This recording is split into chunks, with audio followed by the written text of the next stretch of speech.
In Indonesia, when someone says don't worry, everything's fine, that's not reassurance. That's a warning label. That sentence is basically the opening scene of a disaster movie. Because when Indonesians say everything's fine, something is already burning. It's just off camera. The food is late? It's fine. The project is unfinished. It's fine. Your flight got cancelled. It's fine. No, it's not fine. You just gave up emotionally. In my country, don't worry means start worrying, but quietly. It's our national shutdown button.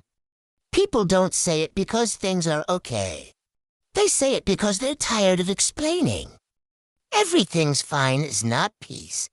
It's acceptance. The final stage. And the fun part.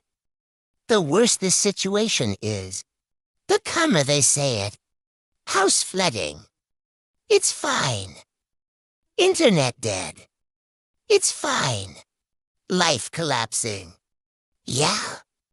It's fine. That's not optimism. That's trauma seasoned with politeness.